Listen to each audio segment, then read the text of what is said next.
below the waterline, there's this world of complexity that payroll is dealing with. I don't know that the businesses often understand the danger they're in, and payroll isn't in a position to actually hold off and orbit the business and keep shield it from risk.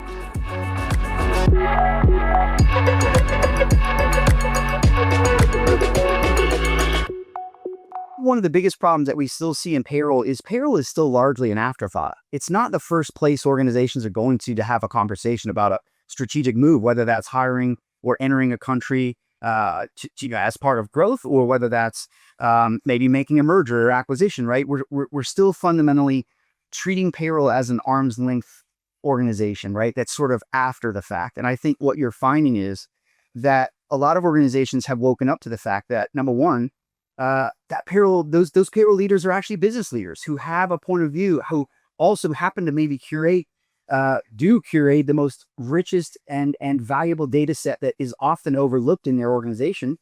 And I think there's an opportunity for executives now to look at that payroll as a business partner, a strategic partner, to help them facilitate these decisions. And that comes with risk, right? And that's where I think payroll can make its biggest impact, is de-risking the business, right? Helping them perform whatever that is, whether that's a global expansion, whether that's a growth initiative in their own country, whether that's maybe shrinking and consolidating things. Payroll needs to be able to flex and be infrastructure ready, I guess you could say, future forward, future ready to handle what the business needs to do. And I think that's the ultimate outcome of payroll is also really de-risking the business, but also giving them that agility to be able to be pivoted and have the data and insights to make good decisions. So, and like, what are some things that the payroll leadership could do to maybe facilitate that conversation proactively with execs? Because I feel like execs have other things maybe on their mind first, but we're figuring out what their payroll or payment strategy is still wonders. Agreed.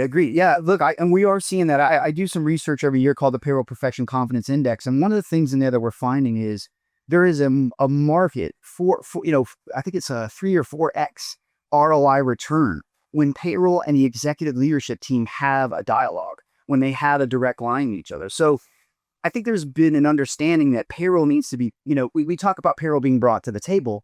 I think there's an awakening around payroll's engagement. When do we engage payroll? And the answer is becoming more and more proactively, thankfully.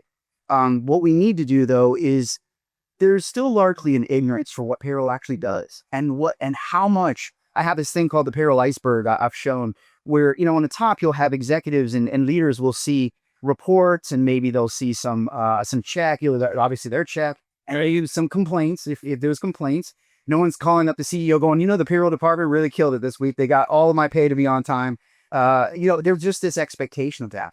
But below the waterline, there's this world of complexity that payroll is dealing with that largely, I don't know that the businesses often understand the danger they're in, and payroll isn't in a position to actually hold off and orbit the business and shield it from risk. And so when they're not enabled with tech, and they're not enabled with engagement, right, leadership and championing by executives, they're lost, and then they become an after effect, right? And so what I think you're seeing is executives are coming around the idea that payroll needs to be very, very, very technology forward and digitized, just like everything else. But it also needs to be deeply integrated in the HR and business strategy so that they can help the business execute against its strategic client.